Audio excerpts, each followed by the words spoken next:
I really, really hate to say this, but good job, Alex.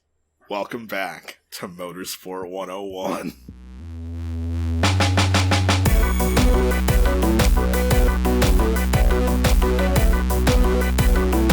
Way to go, King. I'm proud of you. Been a while since you stepped it up to the plate with a Motorsport 101 intro. I'm very proud of you. Welcome to episode 301 of Motorsport 101. I'm your friendly neighborhood host, Dre Harrison. Hope you guys are having a good one. And hope you guys are enjoying the after party from episode 300 with all the dancing girls and the blackjack and us launching a rocket into space. It was a monumentous occasion. I hope you all really, really enjoyed that. Still recovering from the waterfall of absinthe is Ryan King. How you doing, sir? Yes. I can't believe someone who devastated me on iRacing is currently leading the IndyCar championship. If you follow us on Twitter, Motorsport 101, I may or may not have put after that first win last week that once we knew that Alex Palou beat Ryan King in iRacing, we knew he was on to great things. A week later, first win. Perfect. Beautiful. I could not have timed that one any better. I was really proud of me in my rare moments as a social media admin to put that into the world and just channel the energy on that one. I mean, how did you feel about it, King? I think you have to have loved that one, surely. Have to admit, it was a great drive. No complaints for someone only in their second year in IndyCar. Amazing. Though I have to say, just so I don't get a lifetime ban, if there was a situation again where we were racing wheel to wheel in iRacing, I might run them a bit closer, maybe into a wall. But again, I might. What a spoil sport.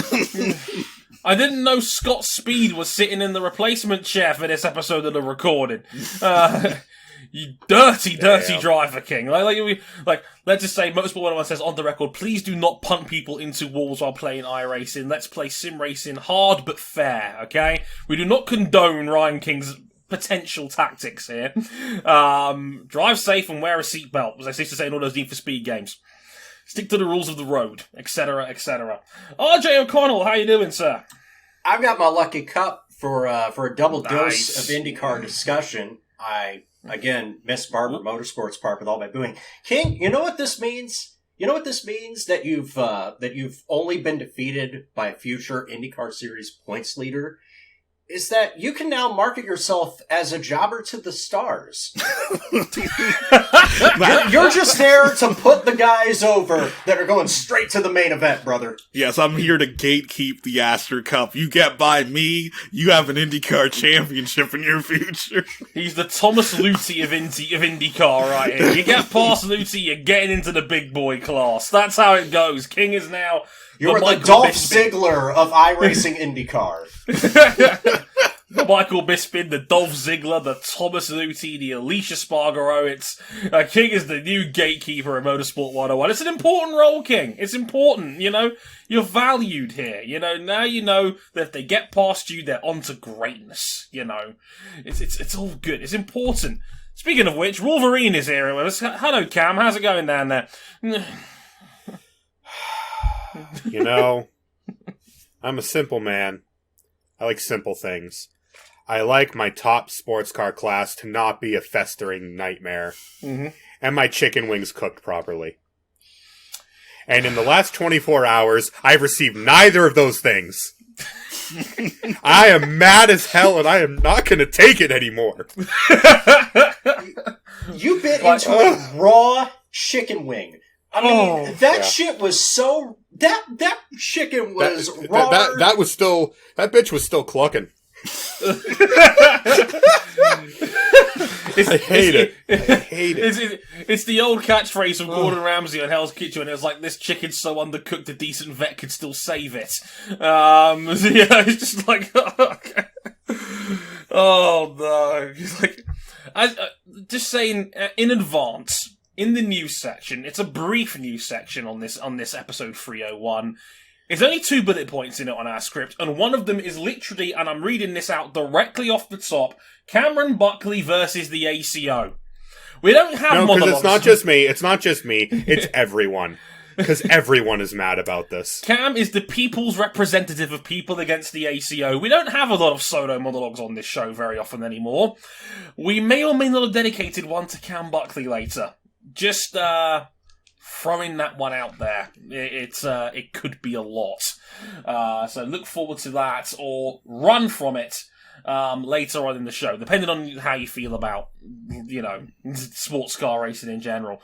But as we may have alluded to on episode 301 this time round, we're going to be talking about IndyCar. Now, as mentioned last week, that what we're going to do is we're going to put the first 2 races in IndyCar together and get it all out of the way as the season so far, like we did with MotoGP earlier in the year. We're going to put them together and we're going to talk about the season so far. So that's the opening 2 rounds at Barber and St. Petersburg we had this past weekend. 2 exciting winners. One, again, a first-time winner in Alex Palou at Barber, much to King's chagrin. And, again, Colton Herta, who had near to as a perfect a win in the series that you will ever see in your life. Yeah. Dominance in IndyCar is a rare thing that probably should be celebrated.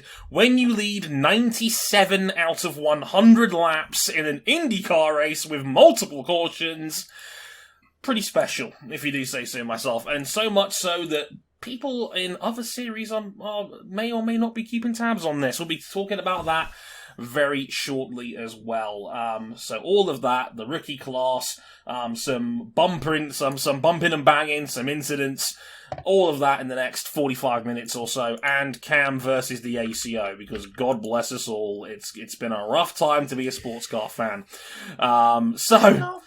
With that in mind, Fuji 500 kilometers Super GT's marquee event is next week, this coming Tuesday. You should tune into that if you got a Motorsport TV sub, or if you know where to look. I like that I mentioned that sports cars are on fire, and RJ's like, here's some Japanese Super GT, we're gonna try and save it. Nobody despises Super GT. No, of course not. They despise that you have to pay $10 a month to watch it now, but they don't hate the series. No. Who doesn't love Super GT? It's true. People who are wrong. They're running to the scene of the accident with their small bucket of water trying to put out the flames. I appreciate the effort. I really do. So, let's get the general housekeeping out of the way. Places you can find us. If you're on YouTube, hi, thanks for watching. youtube.com/motorsport101. Subscribe, hit the bell when new episodes come out, and all of that good stuff. We'll be doing some slicey with editing highlights and little segments here and there coming up soon as well. I promise I'll start doing that now. So as soon as King gets the full-bodied episode out there, we can have some more highlights too for those who maybe don't want to sit down for an entire hour. Completely understandable. Are on social media as well, on facebook.com/motorsport101. We're on Twitter at motorsport_101. Our personal handles are on the screen if you're watching this on YouTube, and if you're not, they're Harrison101HD, at RJ O'Connell, at Ryan Eric King, and at CBuckley917. We're on Instagram.com/motorsport101pod. Very nice, RJ. Very conveniently timed. Beautifully done. Including an intro where I was kicked out of a European Super League by my fellow podcasting brethren. It was about as enjoyable as you might expect. I put that on my personal Facebook. The friends loved it, so I'm glad they got a laugh out of people. So if you enjoy that and a bunch of other content on there, you can as well. Motorsport101 Pod on Instagram is exactly how you think it is spelt.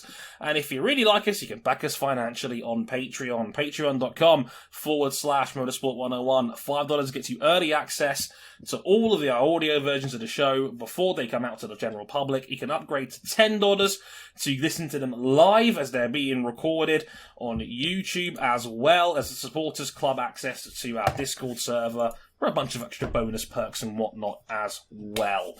And of course you get all the video versions on demand before public release as well. So that's all that good stuff in there as well. So, without further ado, let's get into the main event of the show, and that is our 2 IndyCar races, Barber and St. Petersburg. IndyCar is back, baby! Defy everything. Let's start in Birmingham, but not Birmingham. There's a difference. Birmingham, Alabama leads Alabama. Barber Motorsports Park.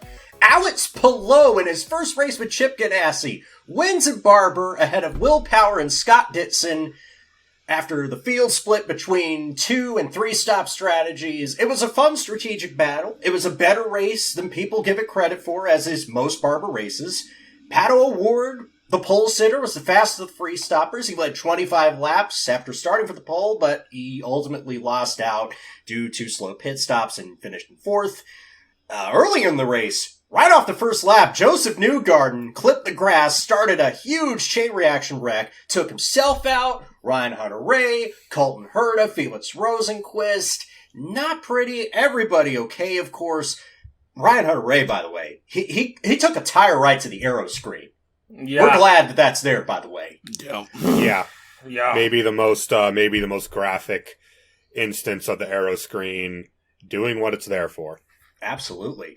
One driver and one of our 3 super rookies in this field, Romain Grosjean, in his debut with Dale Coyne and Rick Ware Racing, cracking the top 10 in his debut race.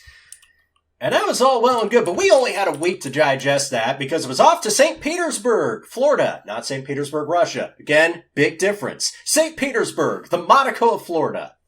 Because it's got a steak and shake, too. Colton Herta, 97 laps led out of 100.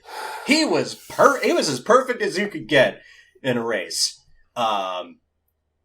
He finished ahead of Joseph Newgarden, who kept it close to the end. Simon Pagenaud in 3rd. That's a good bounce back for both of them. This was a bit argy-bargy. Graham Rahal tried to lunge into Alexander Rossi's car. They banged wheels, banged the wall. Rossi finished 21st and 2 laps down. Friend of the show, Remy Connors, was not happy about that at all. Who can blame them? Joseph Newgarden was 2nd after an alternate tire restart. That didn't work out. Jack Harvey, starting on the front row, turned it into 4th. Friend of the show. And you don't know Jack! Will Power, after qualifying down to 20th, gains 12 spots and finishes in 8th.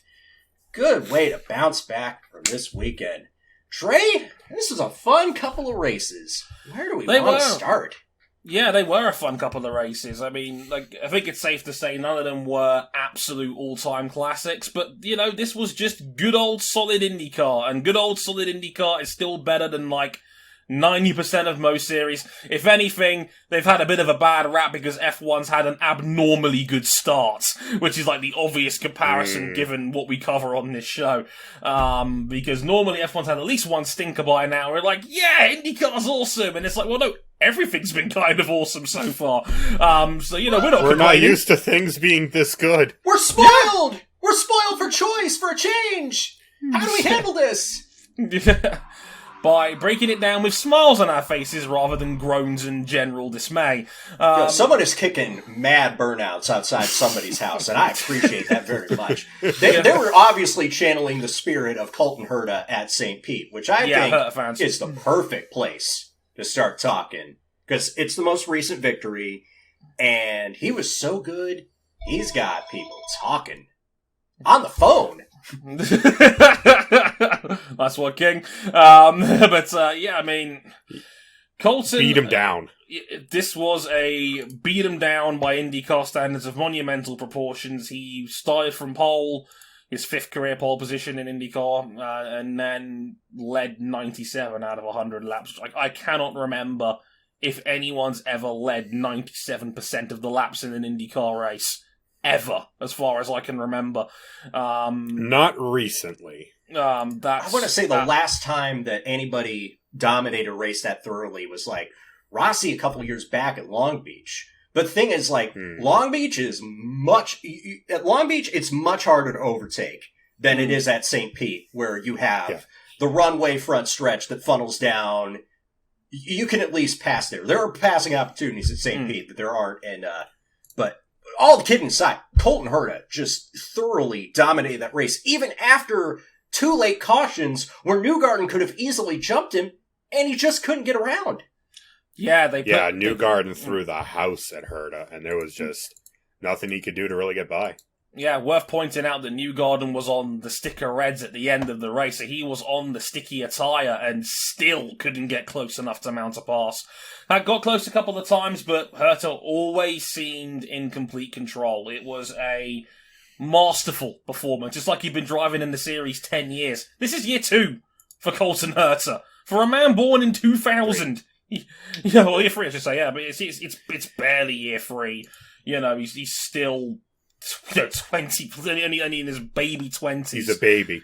He's a baby relative to a series which has made its name off experience, and this is year 3. He's coming off finishing 4th in the championship last year, and now he's beating everyone in a stacked field comfortably. That's a terrifying thought for everybody else involved, that Colton is that good. Say, welcome back to the fore, Andretti Autosport, because there wasn't much of this last year with any of those cars of that team. Most certainly. We talked about it in our season preview. They have built a juggernaut of a team, and it's already starting to show. And if Colton, it's mad when some of the journalistic sites are now saying that Herta is basically the leader of this team. And, well, if you're basing off last year's championship and now, there's a case. What have you done for me lately? He's done the most lately out of everyone there. Yeah, there is a case you could make on that, given, we gave Rossi a genuine pass for 2020 because of a lot of the wrecks he was involved in were not the fault of his own. He had horrendous luck, but it looks like Herta's knocking on the door of being at that level, which is title contender level. So there's a lot to look forward to there. And this went a bit further, because, I think me and King can certainly relate to this. It's like the moment someone does really well in IndyCar who's new and a fresh face, the F1 comparisons immediately start rolling, and it's like, here we go again. It's that time again. And annoyingly, it's like Andretti's kind of leaning into this talk a little bit, because I know Michael Andretti said that if Herta wanted an F1 seat, Michael would not stand in his way. Colton said himself that, hey, if Ferrari came calling, nudge, nudge, wink, wink, he'd consider it. As you say, maybe not straight away, but maybe a junior team and maybe go into Ferrari later. He's very humble, Colton. He's like, I don't want the Ferrari seat right away. I can wait a little bit. It's not a rush. Yeah, I like the way they're playing into this. They are.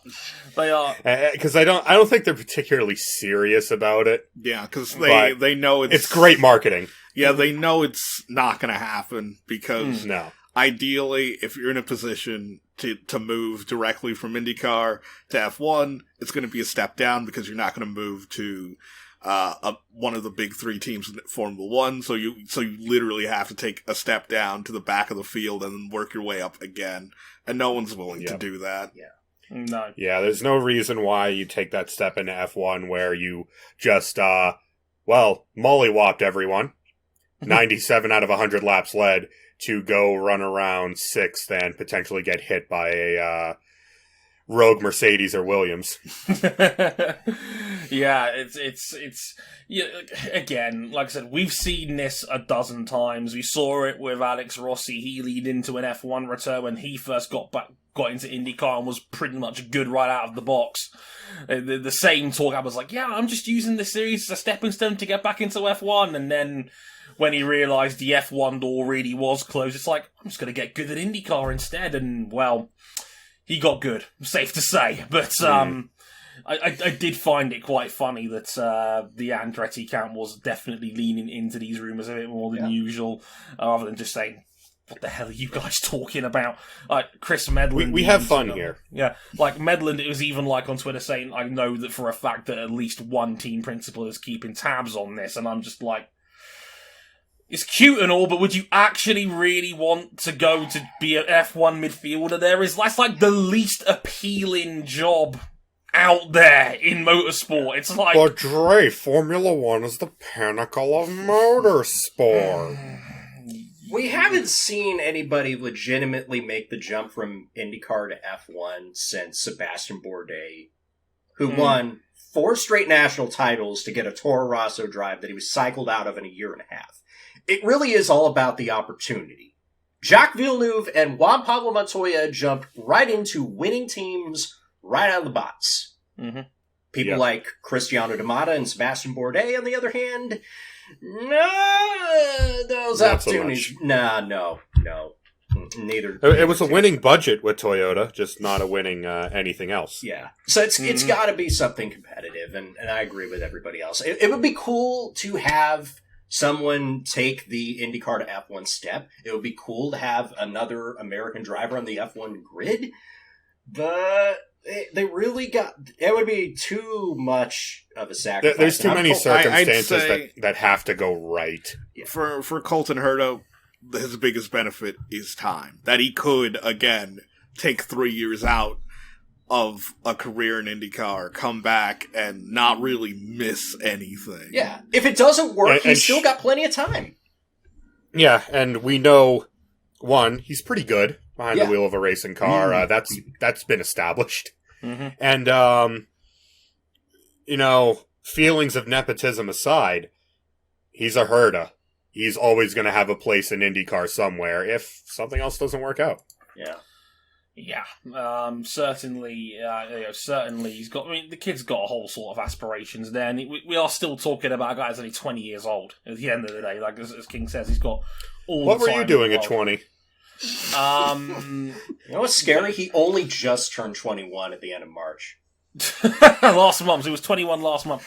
I was in the middle of a university degree I did not like, trying to score a date with a girl that didn't like me, and not doing much else besides, making mediocre Formula 1 2013 videos on YouTube in a packed house and not liking people that put girls on thumbnails. It was a strange time in my life.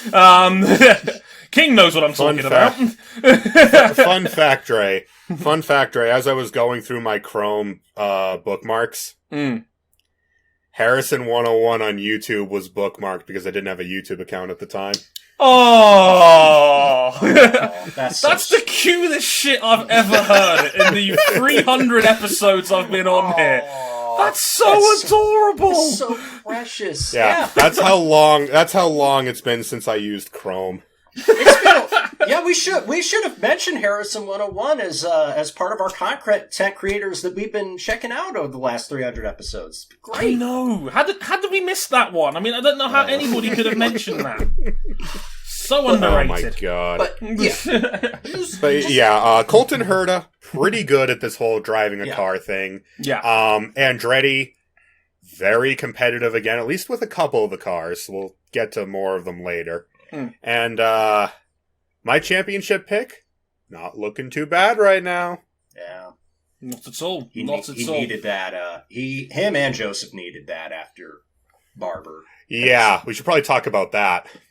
Yes. King, why don't you start us off and talk about Alex Palou's tremendous, brilliant, well-strategized win at Barber. I'm sure you've been eager to get these feelings off your chest for weeks. So, and admittedly, everyone thought that the Dark Horse had a stronger chance than initially realized, where it's like, okay, maybe this bold strategy from our friends at Arrow, McLaren, Smith, Peterson could work well for Pato O'Ward, and O'Ward could be in a position to win this one. Yeah. Shock horror strategy didn't work out well. It was actually not a threat for the win. Yeah. No one's catching Palou. No. Pato O'Ward, for all of the blistering speed he showed in qualifying, well, that speed really was blistering because he destroyed his tires in the first stint so quickly that he had nothing left to fight with and had to switch to a 3-stop.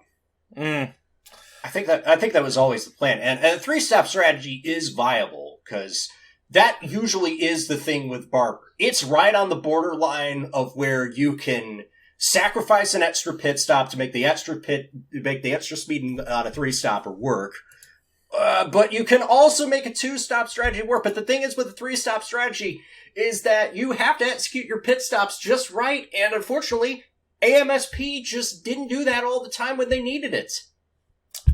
It's a shame because O'Ward, especially in his last stint as he was closing in, looked like he had the speed to snatch a podium off everybody.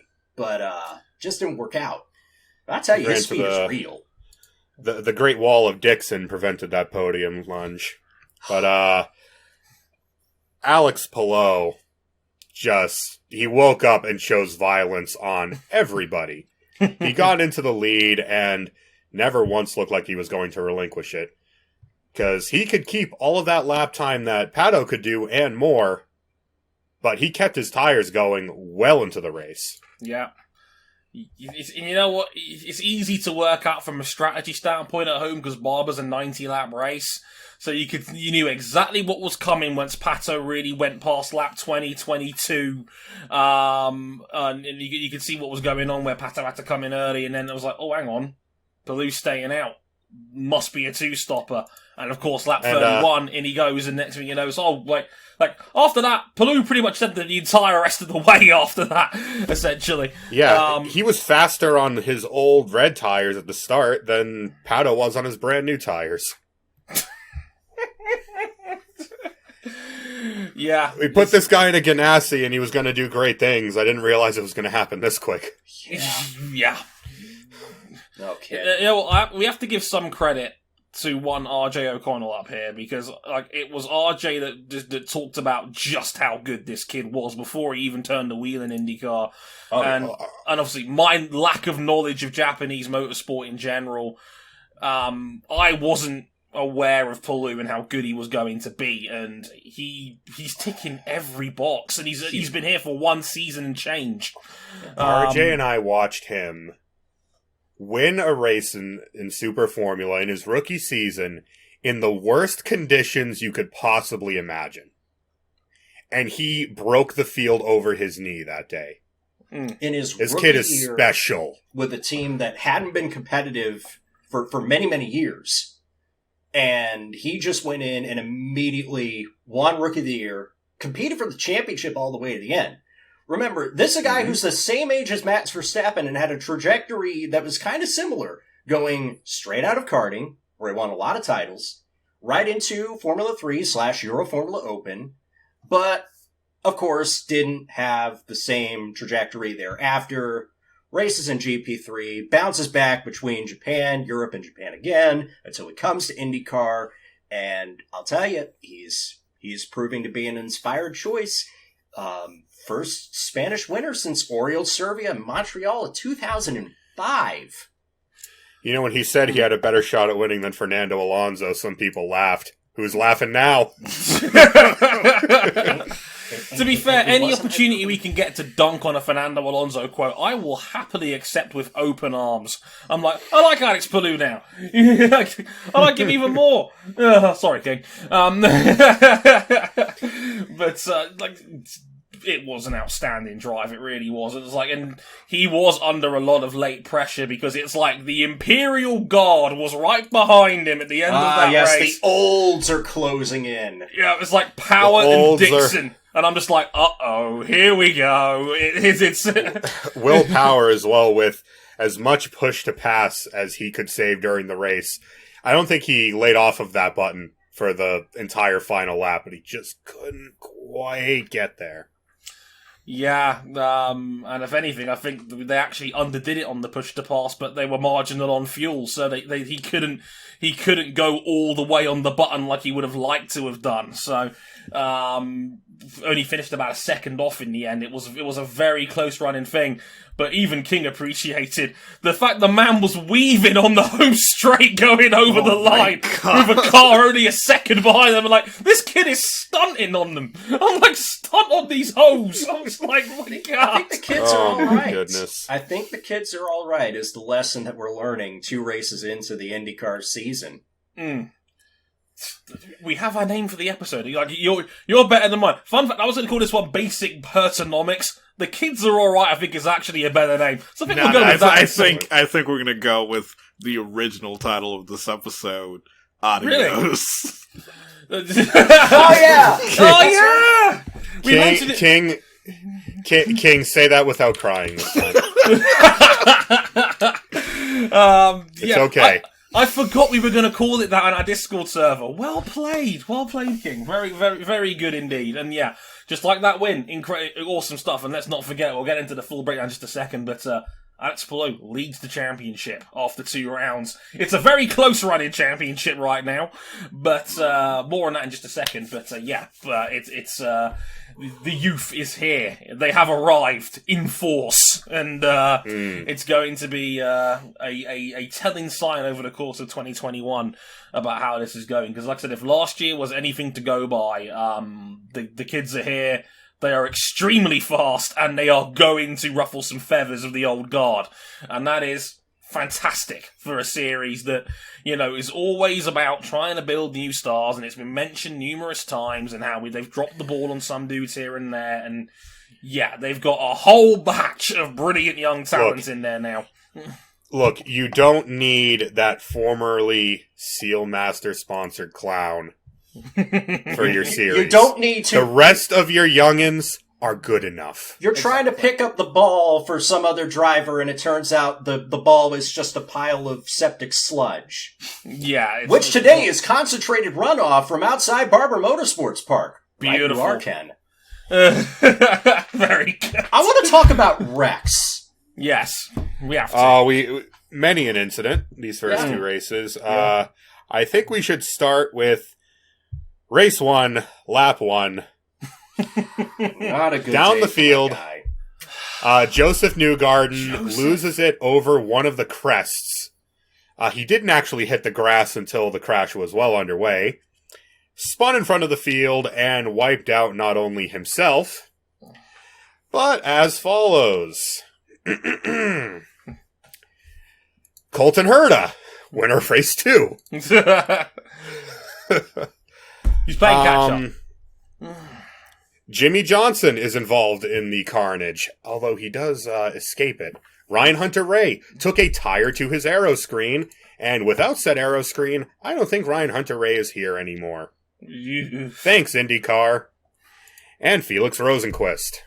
Time at McLaren has not started particularly well. No.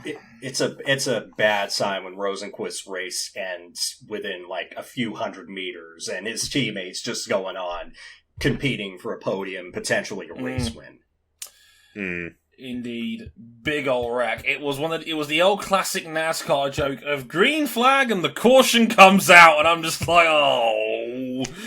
And not the best way to restart the Reclaim the One campaign. No. Yeah, and it's one of the people that you just don't expect it from. Newgarden is so good and so consistent and just so good at this track. He's excellent around Barber as well. It's been nothing but excellent there. Just lost it coming over the crest, spins out, and takes half a dozen cars with him. It was crazy. There was some interesting scenes. Like we saw Graham Rahal driving at like 5 miles an hour to avoid some of the beached cars in front of him. That was a wild one, and that set the tone for the rest of Barber. Thankfully, everybody was okay, especially in Hunter-Reay's case, because we didn't see it in real time. It was more, I think Hunter-Reay put it out on his Twitter account, a screenshot of the incident, and I saw it for myself, and I was just like, I had to take a deep breath when I saw that, because I was like, that's clean over the front of the car, and it's clean over his head. Yeah, and if that aero screen wasn't there, God knows what could have happened on that one. And that is why it's there, and the naysayers will continue to be mad, and I say to you, remain mad. Please do. St. Pete had a few more incidents of what we call clumsy driving as well. Oh, yeah. There was one that pissed me off in particular. You can probably guess which one. The return of an old... It was not a good day for your man, the elected town official. Oh.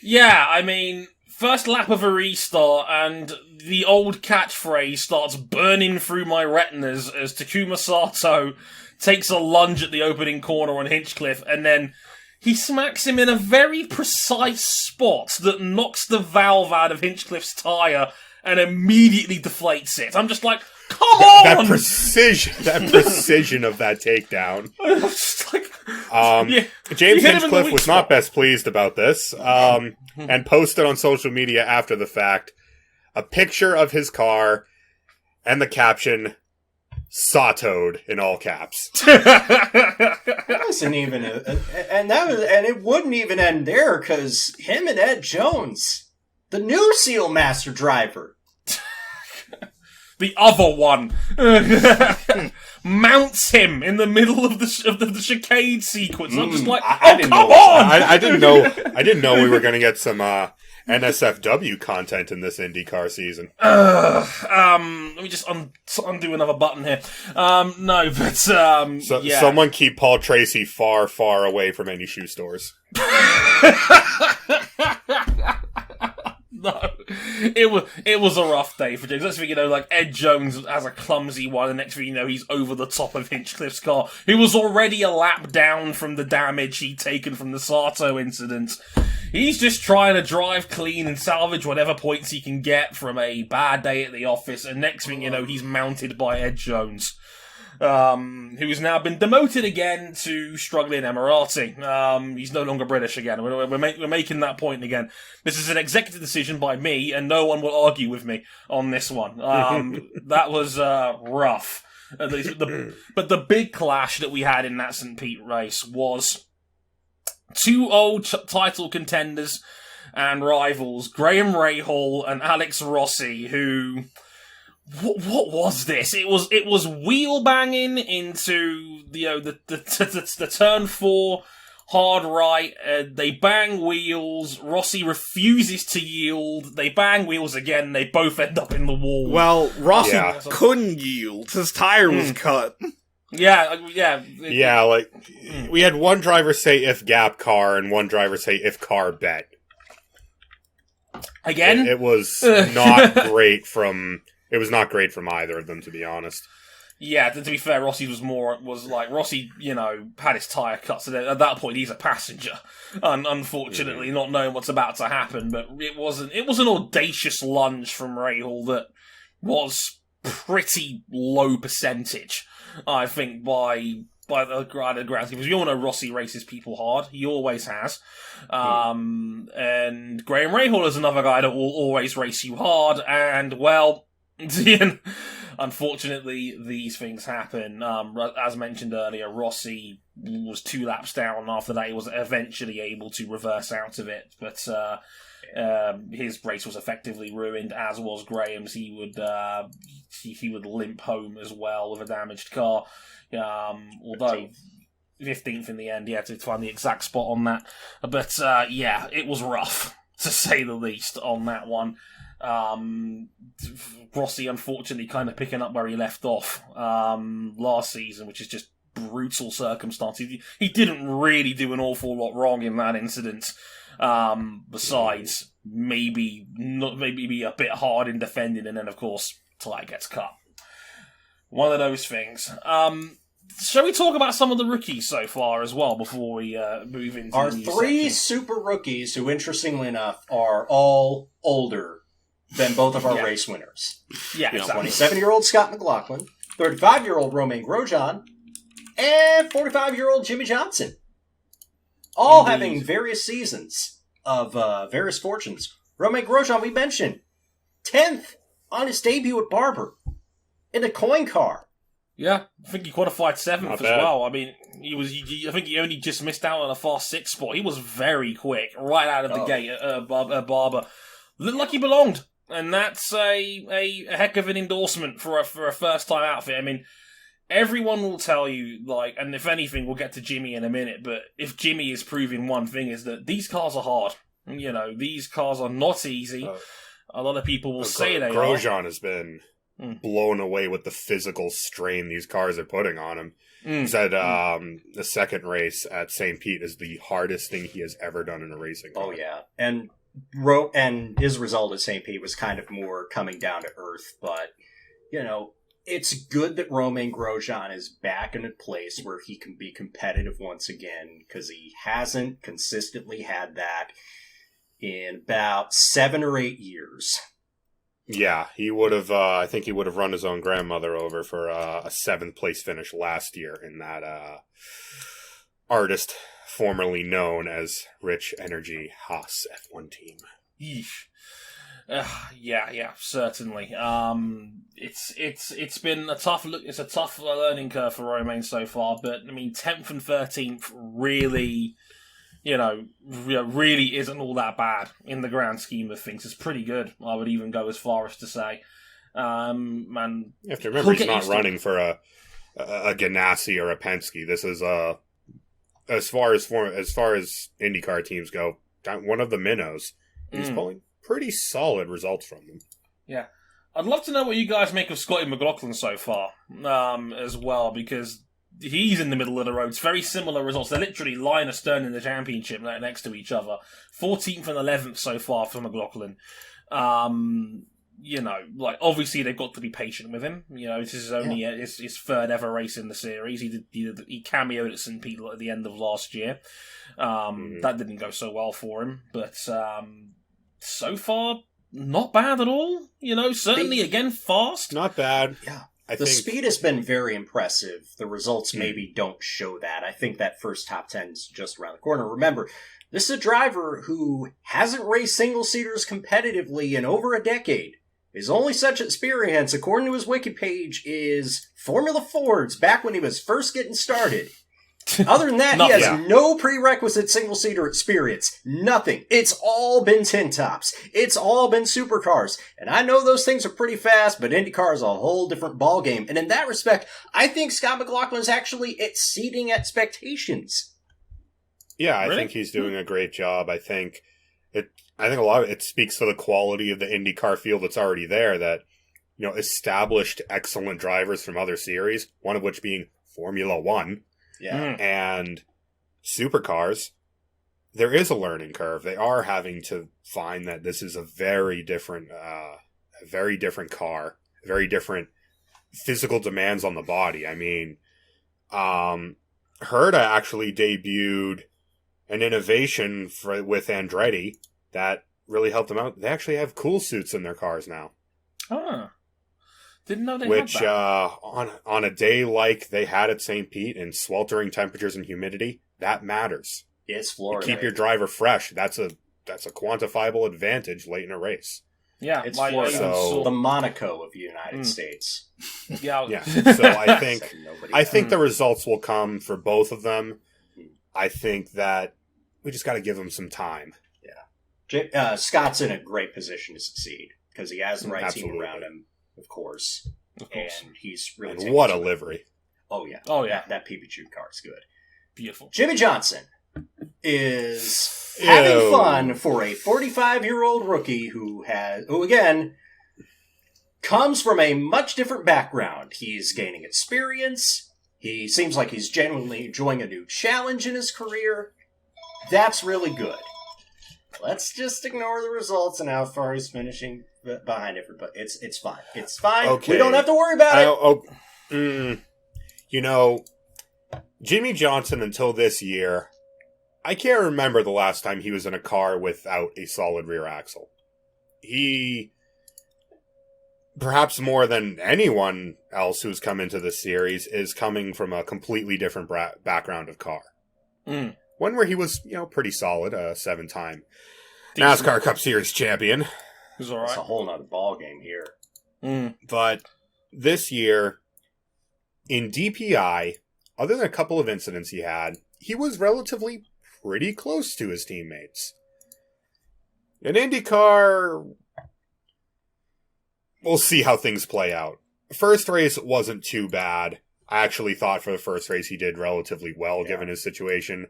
Second race, not so much. Yeah, it's feel like his second race, he had an off and it seemed to just, every mistake that he made just seemed to compound itself. Yeah, once he fell out of his rhythm, he had a really rough time. I think he finished 5 laps down. Yeah, that's not very Jimmy Johnson. I'm not saying Yeah, I'm not saying to panic yet, but if this continues for a couple more races, then I'll start to worry. That's fair. It's early days, and again, it's a tough one. I was gutted when he spun out there, just past turns 2 and 3, and that brought out one of the late cautions, and the fact he was basically pointing the other way. I want Jimmy to succeed. This is a fantastic opportunity for the series, for American motorsport in general, to have Jimmy Johnson in IndyCar. It's a supreme opportunity, and it's a win for everybody involved. I want him to come good. It would be a win for everybody if he was really good at this, and I hope he gets there. I'm delighted to see guys like him try their hand in other series. You've seen him over in sports cars as well, and that's great. It's curious. It's inspiring to see. I just hope, fingers crossed, it works out for Jimmy in the long run. More people doing more things in motorsport, especially series that we engage in and enjoy, is objectively a good thing. Absolutely. Never a bad thing to see that happen. So hopefully, fingers crossed, Jimmy gets it in gear soon. Right, full look at the championship briefly before we get into the news, as Cam prepares. He's loading the shotgun barrel as we speak. Looks like he's having a good time down there. It's very close in the championship, not surprising after 2 races, but Alex Palou leads the championship with 67 points. Yes, you did hear that correctly. Will Power is joint second with Scott Dixon. They're both on 65 points. Yes, you're shocked. Scott Dixon in title contention. Colton Herta in fourth with 62 points, and Simon Pagenaud in fifth on 54. By the way, that Australian gold livery. Oh. The goldest car there ever was or will be. Everybody laughed because they didn't put the Australian gold sponsorship on Australian driver Will Power. I just say, that's relieving Will Power of extra pressure. Plus that. Yeah, just slap a giant 5G logo on the side instead. Yeah, that'll work. Why are they out here advertising COVID? Stop it. Pagenaud finally came good in qualifying for the first time in 2 years. And he converted it into a good result. It's a win. Cam's coming back. Shall we crush his spirit? Should we talk about some news real quick? I think we should. Of course. We talked about it on episode 299, but Istanbul, not Constantinople, is taking the place of the Canadian Grand Prix, which is cancelled. Turkish Grand Prix is back June 13th. Please have the surface prepared better this time. Or worse. Please. Or worse. We had Lance Stroll might get that win he lost last year. We never know. Who knows? But yes, Turkey is back, June 13th slot. Should be fun. Turkey is back, just like Thanksgiving dinner. Just a bit early in the season. Yeah, I don't want to talk about poultry right now. Do you want to talk about sports cars instead, Cameron? Didn't we have another news subject? We're talking about it on the next show. Yeah, we'll talk about that in Formula 8. Oh, you guys fucked me. I have to talk about it earlier than I wanted. Yeah, sorry about that. Buddy. I thought I'd unlock the trap door underneath your seat there, buddy. Alright, well, everyone, go get your beers, get your lawn chair, get your lo-fi beats. Now I'm going to go 15 minutes. You got 15 minutes, you can get this wrapped up. Oh, God. Director King has put him on the clock. Tell him what's happening on the clock. Tell him now, what's I won't happening be alone in this rant. I won't be alone in this rant. For the listeners on the show who were there for my first appearance on the show, the Le Mans 2019 preview episode.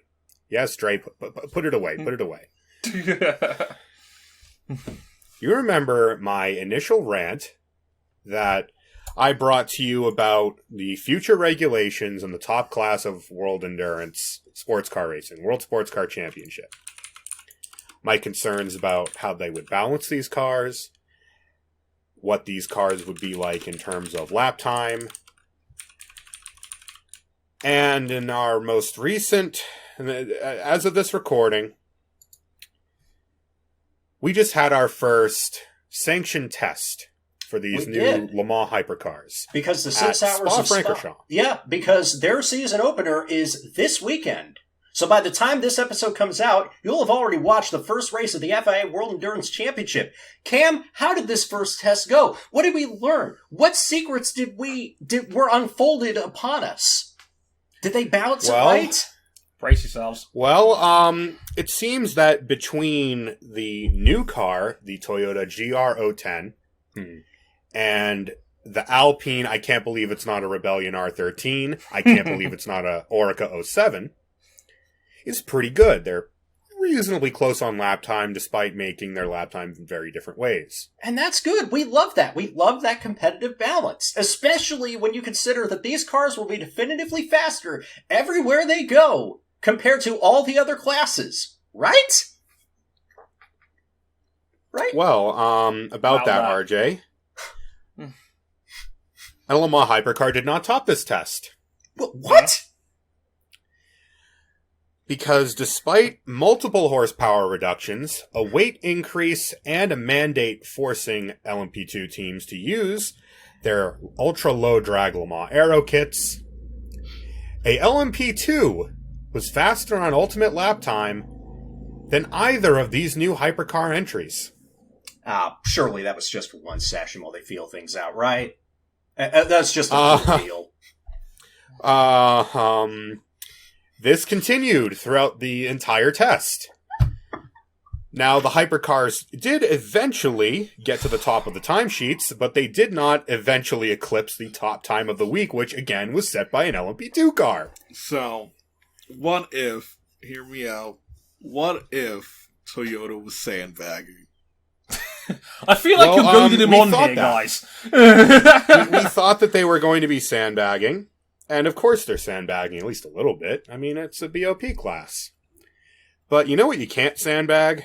And writer for DSC and seemingly man after my very own heart, Graham Goodwin, my boss, wrote an enraged article on DSC. Enraged. I love that. Describing how he was watching these hypercars, which are ballasted up to their minimum weight, rolling and porpoising through corners under their own weight. Yikes. To the extent that, despite having an enormous horsepower advantage over the now extensively crippled LMP2 cars, they were losing so much time through Sector 2, sometimes up to 2 seconds a lap through Sector 2 at Spa, where the wiggly bits are, that despite having that horsepower advantage, they're slower over a lap at Spa. The power track to end all power tracks that isn't named Le Mans or Monza.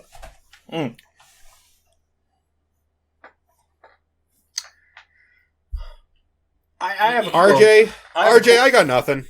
I can read you a snippet from the end of this article. It says, the raw data shown for the test should be clearly visible to the team responsible for balance of performance, and either way, there seems to be no reason whatsoever for a further knee-jerk change in LMP2 performance at this point.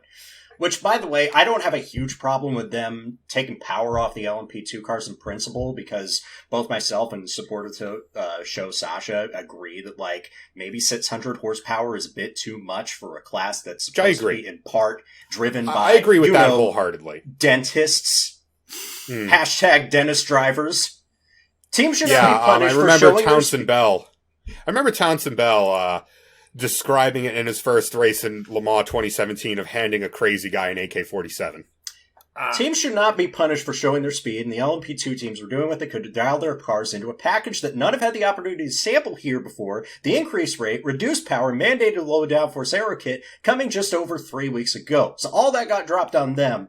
But RJ, the Alpine can't switch the tires on, and the Toyota is rolling through the corners. Visible body roll in a contemporary sports prototype.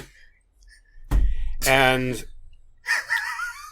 where this all goes back to is when these regulations were being drafted up, Initially, they had one set. Toyota committed to it, and that was it. There wasn't enough appeal in these regulations to get more companies on board. Mm. And then they retooled them, and no one bit. And then they retooled them again, and increased the minimum weight, and increased the maximum power. That got Aston Martin involved. You have to remember, Aston Martin was going to compete with a road-based car, a car based on the Valkyrie. Yeah. Wait, how did they do in the test?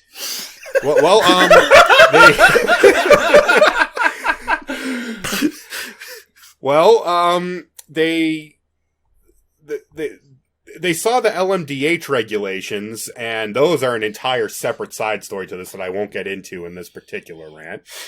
But they saw that, well, we could just buy an LMDH customer car and not spend $3.2 million on a Valkyrie race car, and canned the entire program because they were going to fund it via customer car sales.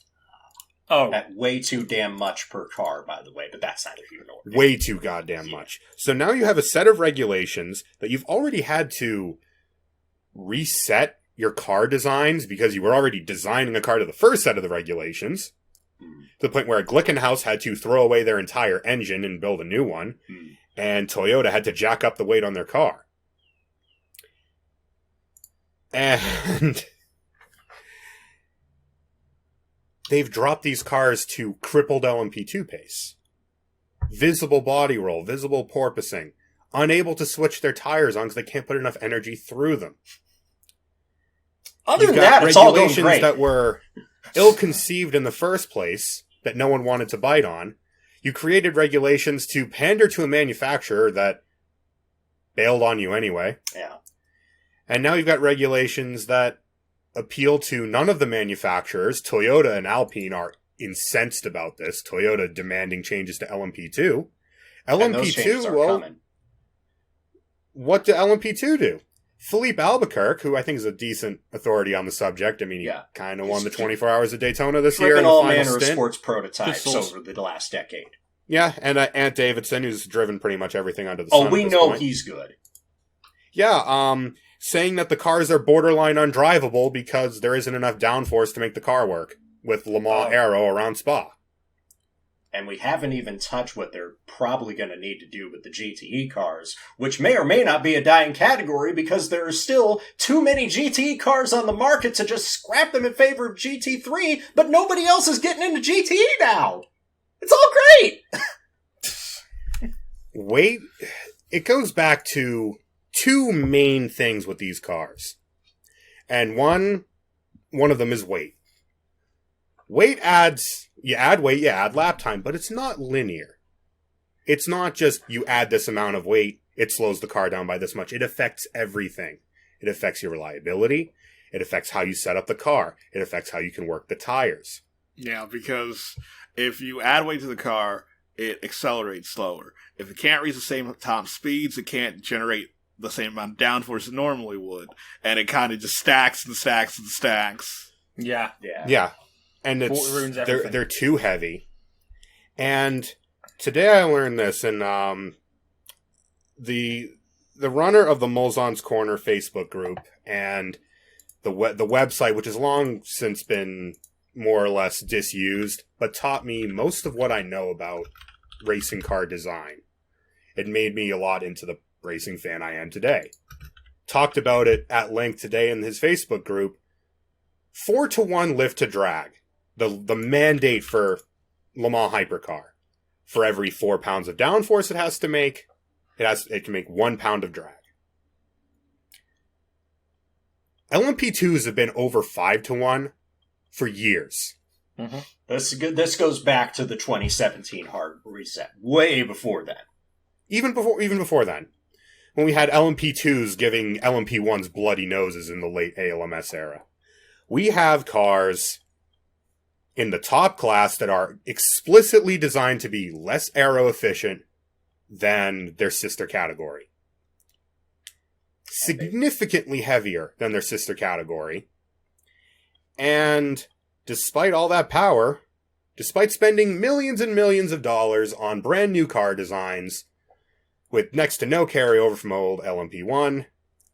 They're no faster on a lap than a crippled version of a car that you can buy for $500,000 US. Yeah. That is almost a spec series, because if you're not in an Orica, what are you really doing there?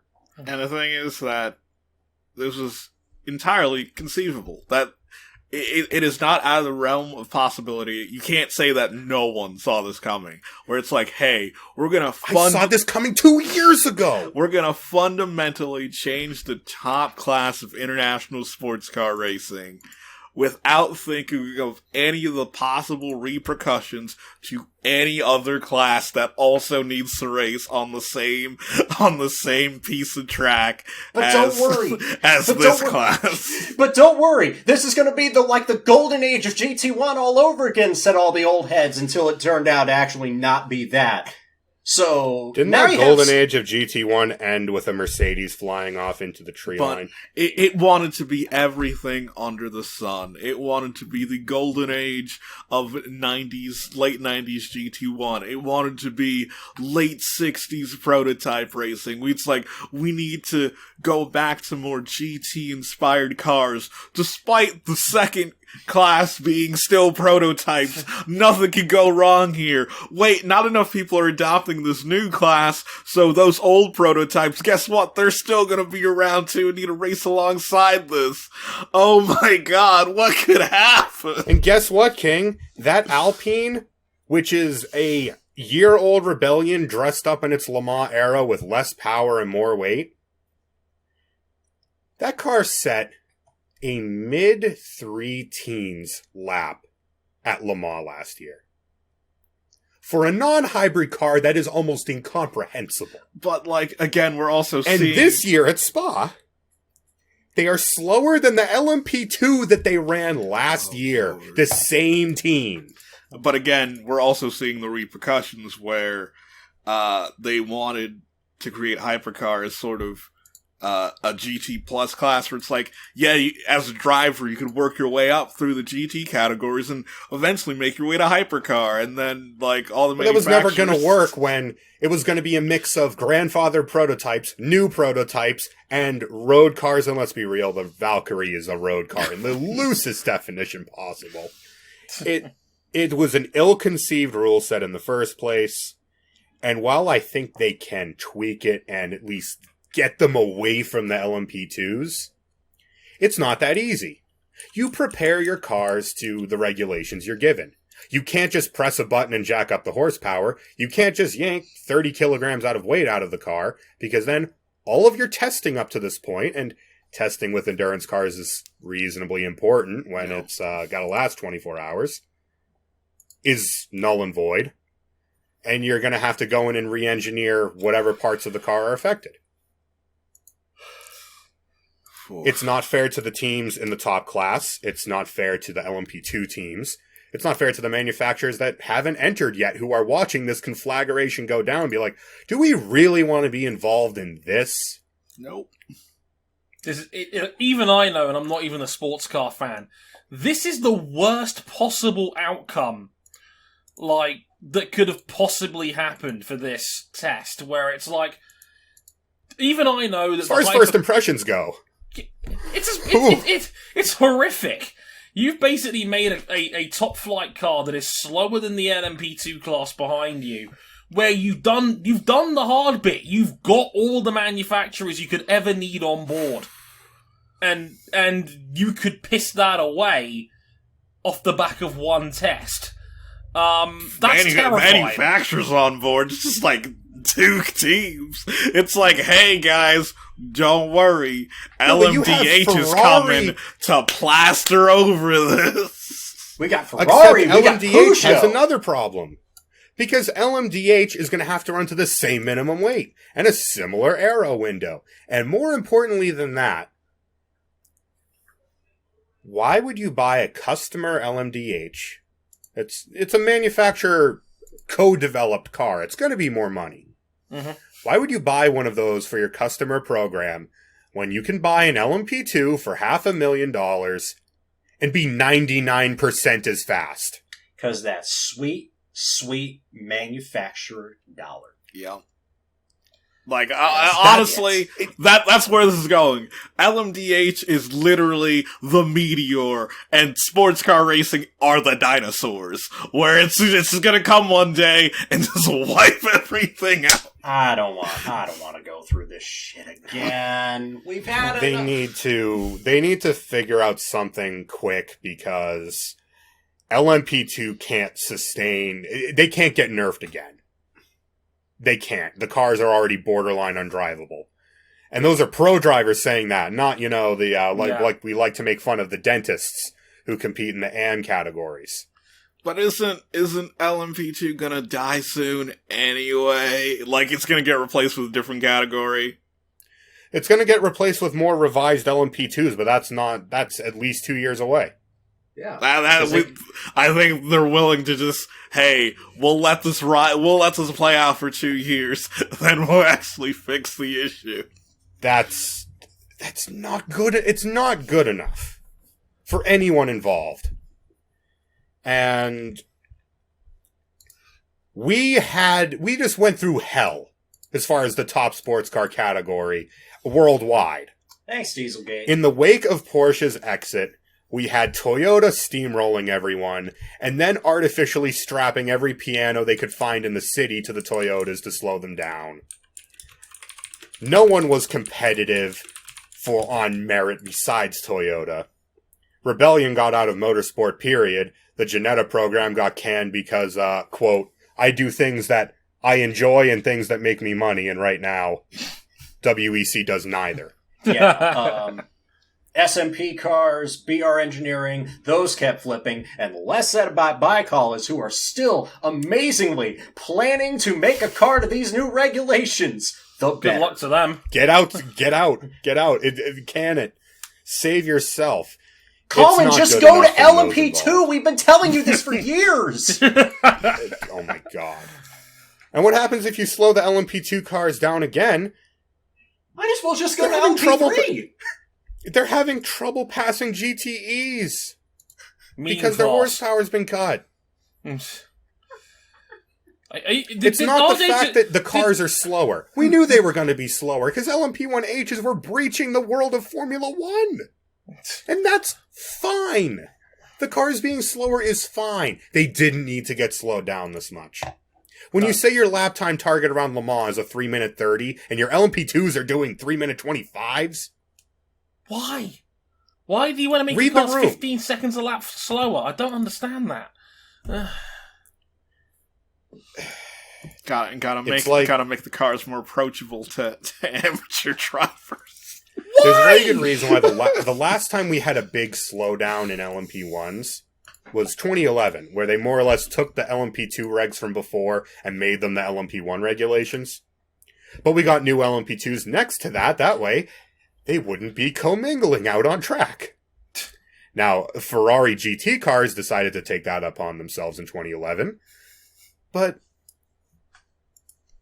to create this top class to the point where the cars are visibly hobbled beyond what they should be when you watch them out on track, and the LMP2s are eating them alive through Sector 2 at Spa, it's a bad look. Yeah. It's a bad look for everyone. And I don't see a quick fix coming. I really don't. No, because they're quick fixes to just keep nerfing LMP2. Yeah, they're sacrificing their most competitive and plentiful class.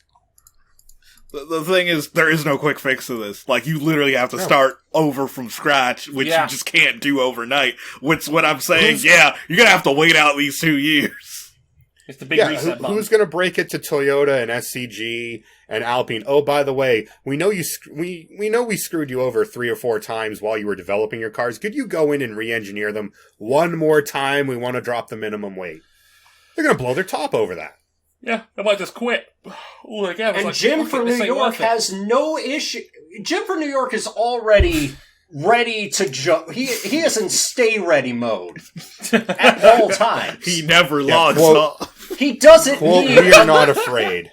Well, let me tell you, Jim, you're not afraid. Where the Daytona prototype manufacturer is afraid in 2003 of a lonely blue 911 GT3. Because they should have been. Yeah. And the thing is, like, it doesn't matter for the teams who signed up for LMDH, because whatever happens to the World's Endurance Championship, it's always IMSA. IMSA's stable. No, but they're in the same situation with the cars. They're going to have to are we going to have LMP3 cars running into the back of the LMDHs? Hey, They have to. It's fine that they're slower than the LMP ones they've replaced. They have to move the performance window of these cars back towards a 3-minute 20 at Le Mans. Yeah, they got and less the minimum weight. Because if you cripple the LMP2s more, you're just going to get more crashes. And boy, we had quite a few during this test. Because of all the tracks to do a preseason test at, why Spa-Francorchamps? You don't get small crashes at Spa-Francorchamps. No. I'm done. I want to go take a nap and cry. I am not the sports car guy. I only found out about this in full detail about 2 hours ago in the pre-show before we started recording. Cam actually did a pretty remarkable job of keeping restraint to the most part during that. It is a hot mess. There is no easy fix. Oh, and did we mention that their season starts this weekend? Oh. Yeah, and it's already been confirmed we're going to have no BOP changes. The cars will run as they did at the test. May God help us all. This ought to be real interesting this weekend. Yeah. And if it doesn't sit well in your stomach, remember, Fuji 500 kilometers is afterwards, Monday qualifying, Tuesday race. It'll be fine. Indeed. And soon enough, IMSA's going to be going to Mid-Ohio, and that's always a good event. And you can watch prototypes that aren't just ill-conceived from the start. Yeah, there's a ton of motorsport on as well. We have Formula 1 at Portimao this weekend, now with added DRS. That'll be fun. 2RS. No glorious 3RS. Yep. MotoGP at Jerez this weekend, including the debut for the Moto E World Cup. That'll start as well this weekend. And IndyCar has not one but 2 races in Texas. Doubleheader there as well, so that'll be all sorts of crazy. I don't know how many episodes we're going to have to record to settle all of that. Probably about 16 of them. King, I hope you like editing. I'll chip in if need be. But that'll be a absolutely loaded weekend of motorsport. Even more loaded than last week, somehow. But here we are. We're about to take a break and come back to episode 302, where we talked about a completely quiet, non-mainstream, completely fine Jake Dennis victory in Formula E. Nothing else happened, right? About that. My eyes. We need a whole. It's not a good sign when in the set list I had to put quote feature-length segment next to something. It's that race. We'll talk about it on episode 302. Basically, you can find us one more time. We're on youtube.com/motorsport101. We're on facebook.com/motorsport101. We're on Twitter, motorsport_101. Our handles are on the screen, in the description. Right now, Harrison101HD, RJ O'Connell, at Ryan Eric King, at CBuckley917. We're on Instagram at motorsport101pod. And, of course, we're on Patreon at patreon.com/motorsport101. $5 gets you early access to all of the audio edition to the show. $10 for the supporters club of our Discord, where you can listen to these episodes live as they're being recorded and get on-demand video of all of our episodes. We'll be back with episode 302 to talk about Formula E at Valencia. And, boy, we've got a lot to break down there. Until then, I've been Dre Harrison, RJ O'Connell, Ryan Eric King, and Cam Buckley's Absinthe Glass. We'll see you in a bit. Sayonara. Y'all, the word of the day is stratification. Bye. And Cam Buckley has just left the building. He's off to pour himself another one, I think. See you in a bit.